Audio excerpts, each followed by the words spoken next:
Good morning friends. आज हम बताएंगे, मूल अधिकार को आगे बताएंगे।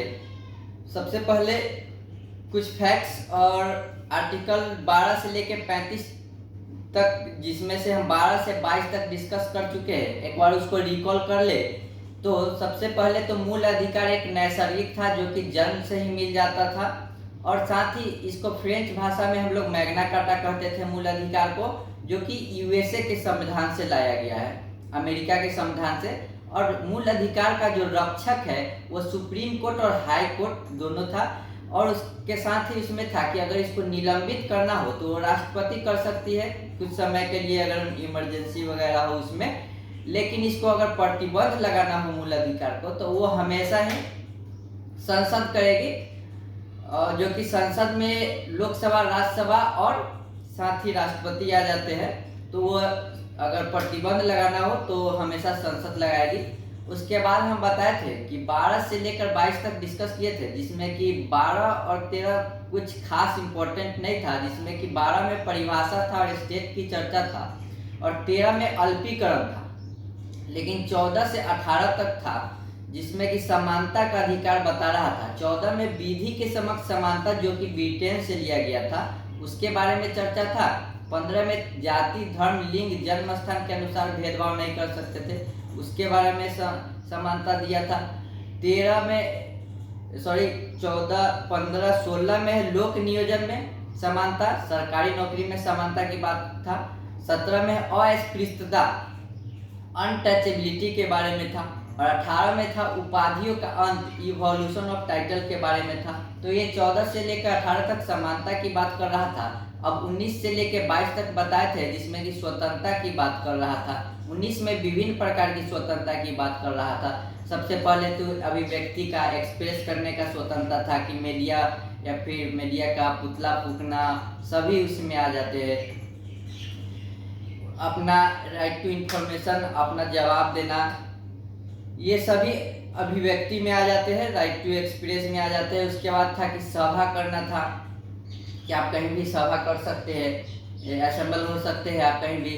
सभा, संगठन था, ट्रेवल था, उसमें कहीं भी आप भ्रमण कर सकते हैं। साथ ही उसमें था कि संपत्ति अर्जित के बारे में था, जिसको 44वां संशोधन 1978 में हटा दिया गया है। और उसके बाद था कि व्यापार करना। तो ये विभिन्न प्रकार की स्वतंत्रता थी 19 में। और 20 में था एक्स पोस्ट फैक्टो था, जिसमें एक्स पोस्ट एक डबल जियोपार्डी था, एक सेल्फ इंक्रिमिनेशन था। एक्स पोस्ट फैक्टो में था कि आप जो है, जो जिस समय आप अपराध किए उसी समय का आपको सजा मिलेगी, एक्स पोस्ट फैक्टो में। डबल जियोपार्डी में था कि एक अपराध का एक सजा मिलेगी, और साथ ही था उसमें सेल्फ इंक्रिमिनेशन की आप अपने विरुद्ध गवाही नहीं दे सकते। तो ये 20 में था। और 21 में था लाइफ एंड पर्सनल लिबर्टी, प्राण एवं दैहिक स्वतंत्रता के बारे में 21 में था, जिसमें कि आप किसी का प्राण नहीं ले सकते और नहीं प्राण अपना दे भी सकते हैं। जिसमें हेलमेट लगाना, पर्यावरण को स्वच्छ रखना, अपना प्रदूषण का गाड़ी को सही करके रखना। उसमें एडल्ट्री भी जुड़ गया था 1993 में, बाद में जुड़ा था, जो पहले नहीं था व्यभिचार, उसको भी ऐड किया गया था। तो ये सभी अधिकार स्वतंत्रता के बारे में था, जो कि 19, 21 और 22 में था गिरफ्तारी से संरक्षण, जिसमें कि हम आपको बताए थे कि 2 उसमें था, एक दंडात्मक था, एक निषेधात्मक था, प्यूनिटिव और एक प्रिवेंटिव डिटेंशन के बारे में हम बताए थे, डिटेल में चर्चा किए थे। तो ये सभी स्वतंत्रता की बात कर रहा था।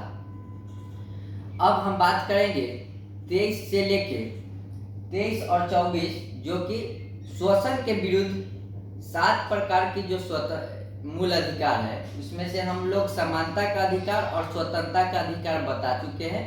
अब हम बताएंगे शोषण के विरुद्ध जो स्वतंत्रता है उसके बारे में। शोषण के विरुद्ध 23 और 24 में जो है, शोषण के विरुद्ध हमें जो अधिकार दिया गया है उसके बारे में चर्चा करेंगे।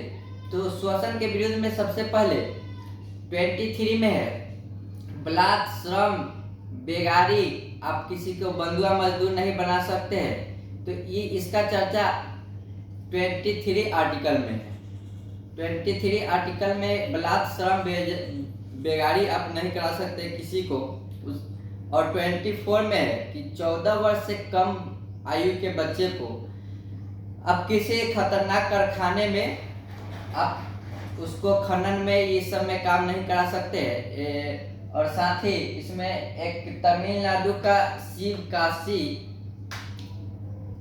में एक शिव काशी फैक्ट्री है जो कि पटाखा का है।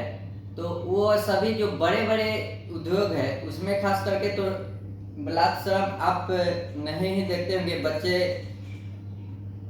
जो वहाँ पे काम करते हुए नहीं देखते होंगे, क्योंकि वहाँ पे एचआर रहता है जो कि हर चीज़ मेंटेन करना रहता है और उन लोग को काफ़ी फाइन लगने का डर रहता है। लेकिन छोटे स्तर पर आप इसको देख सकते हैं कि छोटे छोटे जगह पे ये लोग काम करवा लेते हैं। अगर बड़ा कंपनी हो तो वो ये कभी भी नहीं तोड़ते हैं कि किसी बच्चे से वो नहीं रखते। हमेशा देखिएगा तो उससे आधार कार्ड या फिर हर चीज उसका डॉक्यूमेंट मांग कर उसके बाद ही उसको वहाँ पे काम पे रखते हैं। तो ये था शोषण के विरुद्ध, जिसमें कि बलात्, श्रम की बात करें या फिर बेगारी का, तो माझी द माउंटेन मैन मूवी में आप देखे थे, जिसमें कि वो जो था फगुनिया, और वो उसमें आप देखे थे कि कैसे वो बलात्, श्रम करने के लिए कुछ पैसा उधार लिया था, तो बाद में वहां से भाग गया था बाहर।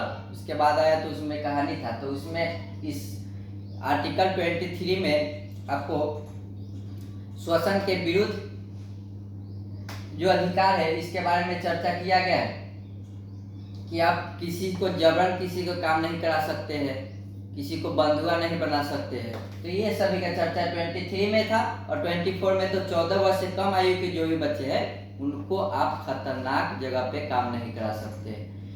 तो इसका तीन फंडामेंटल राइट्स के बारे में हम बता चुके हैं। समानता का अधिकार 14 से 18, 19 से लेके 22 तक जो था स्वतंत्रता का अधिकार, और अभी 23 और 24 ये हो गया शोषण के विरुद्ध अधिकार।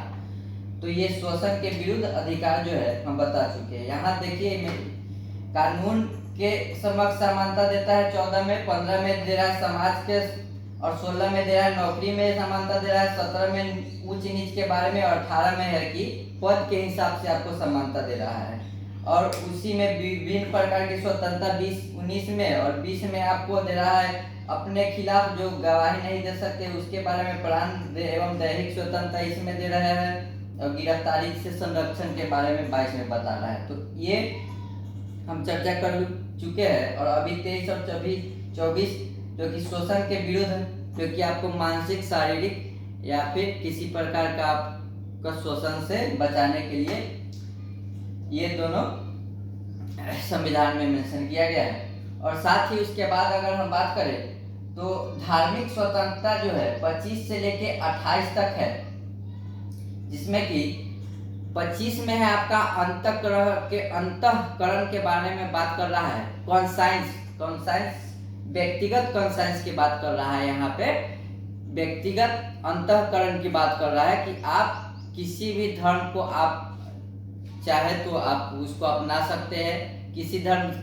से है तो आप वहाँ देखते होंगे कि कोई टीकी रख रहा है, कोई पगड़ी रख रहा है, कोई दाढ़ी, या फिर उसका अपना सिख लोग करपान जो रखते हैं, तो उनका अपना कॉन्साइंस है कि वो व्यक्तिगत वो अपना कोई भी धर्म चाहे तो वो अपना सकते हैं या फिर रह सकते हैं। तो इसके बारे में जो चर्चा है व्यक्तिगत के बारे में वो 25 में, लेकिन 26 में है जो सामूहिक, जो आप लोग देखते हैं कहीं पे भी जलसा वगैरह अष्टयाम होता है, गुरु पर्व को देखिएगा तो वो जो होता है, तो इस सामूहिक जो कार्य होता है उसका चर्चा है कि आप उसका करने का अधिकार आपको 26 में दिया जा रहा है।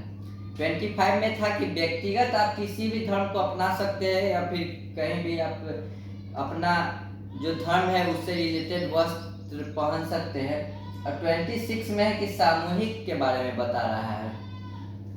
और 27 में धार्मिक कार्य पर जो भी टैक्स लगता है, धार्मिक कार्य पर टैक्स फ्री किया गया है। इसमें आपको टैक्स नहीं लगेगा। बड़े बड़े मंदिर में है, तिरुपति के मंदिर केरला में देखिएगा तो वहाँ पे है, शिरडी में देखिएगा वहाँ पे एक मंदिर है। तो वो बहुत बड़े बड़े मंदिर है जहाँ की करोड़ों टर्नओवर, लेकिन वहाँ पे टैक्स से बाहर रखा गया है, तो वो लोग टैक्स नहीं देते।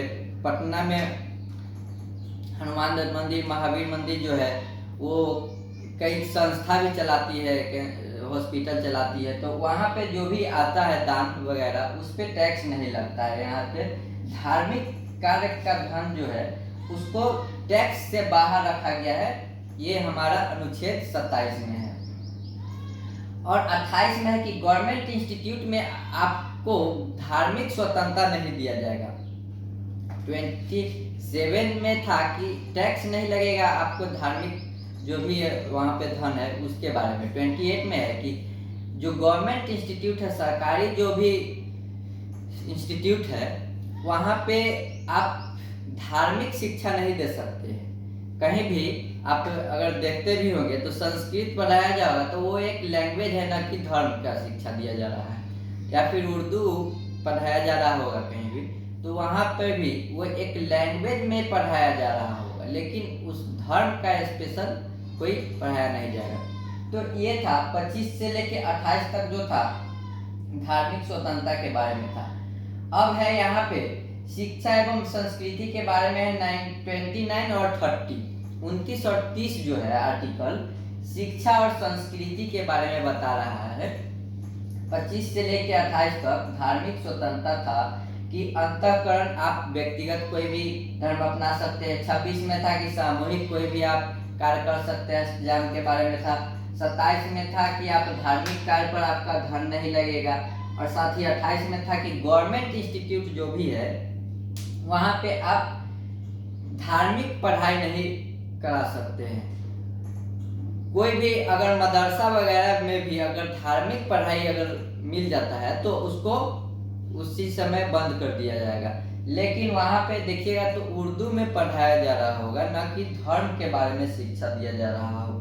तो इस प्रकार था कि गवर्नमेंट इंस्टीट्यूट में धार्मिक पढ़ाई नहीं हो सकता। तो ये 28 तक था। 29 में और 30 में जो है शिक्षा और एवं संस्कृति के बारे में है कि धर्म, जाति और संस्कृति या फिर भाषा के अनुसार किसी भी माइनॉरिटी की बात कर रहा है यहाँ पे, किसी भी माइनॉरिटी को उसके धर्म, उसके जाति, उसके संस्कृति या फिर उसके भाषा पर आप उसको वंचित नहीं कर सकते कि हाँ आप यहाँ पे शिक्षा ग्रहण नहीं कर सकते हैं। माइनॉरिटी के लिए कहीं भी मेजॉरिटी का अगर या फिर माइनॉरिटी में ये टेंडेंसी देखा जाता है, ह्यूमन टेंडेंसी, कि माइनॉरिटी को थोड़ा सप्रेस कर दिया जाता है। तो उससे बचने के लिए यहाँ पे मेंशन किया गया है कि अगर माइनॉरिटी जो भी होते हैं इसको स्टेट लेवल पर देखा जाता है, जिसमें कि स्टेट में अगर कोई भी धर्म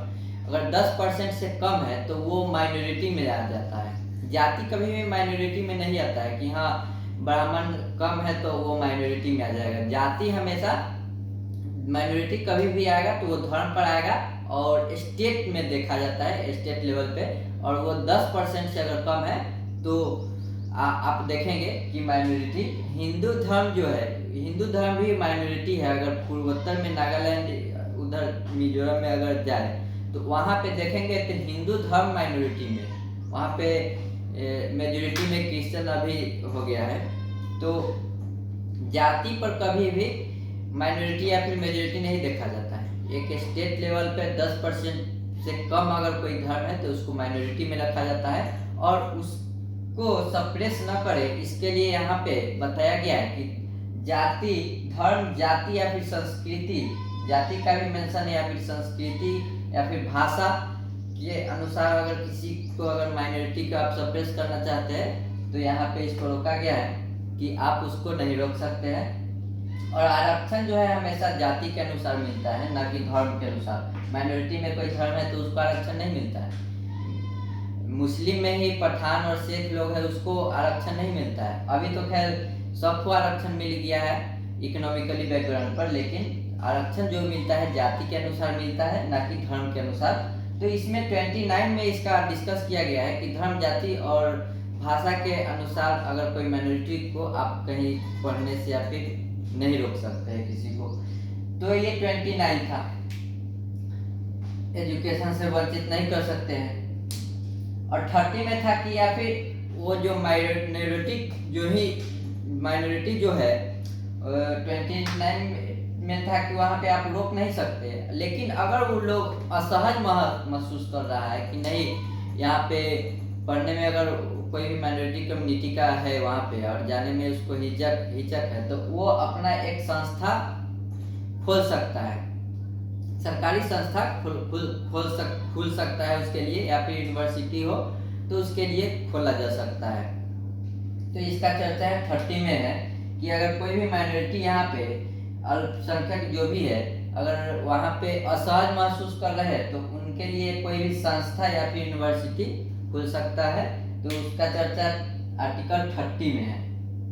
तो आर्टिकल 29 और 30 जो है धार्मिक स्वतंत्रता की बात कर रहा है। यहाँ पे स्वतंत्रता दिया जा रहा है, धार्मिक स्वतंत्रता कि आप माइनॉरिटी है फिर भी उसको नहीं रोक सकते हैं, या फिर वो अपना एक संस्था खोल सकता है। संस्कृति के बारे में भी बता रहा है कि आप किसी के संस्कृति से अगर कोई गेरुआ वस्त्र या फिर टीका चंदन लगा के जा रहा है तो आप उसको नहीं रोक सकते कोई भी इंस्टीट्यूट में जाने से, पढ़ने से।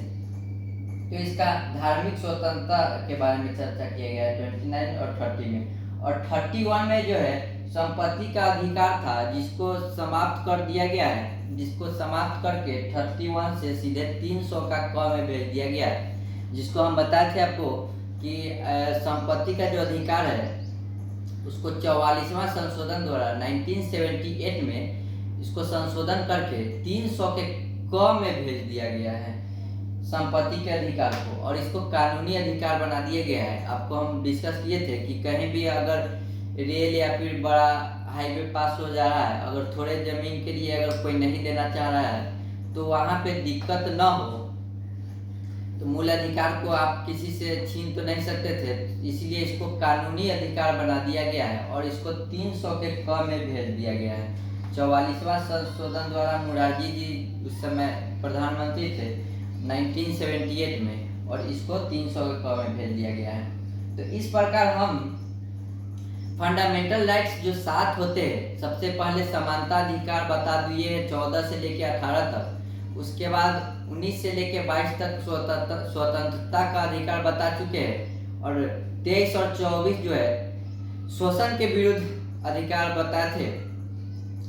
उसके बाद 25 से लेके 28 तक स्वतंत्रता जो भी है धार्मिक स्वतंत्रता के बारे में बताए थे 28, 29 और 30 के बारे में बताए थे जो धार्मिक स्वतंत्रता को, जो कि शिक्षा और संस्कृति का जो स्वतंत्रता है उसके बारे में बताए थे।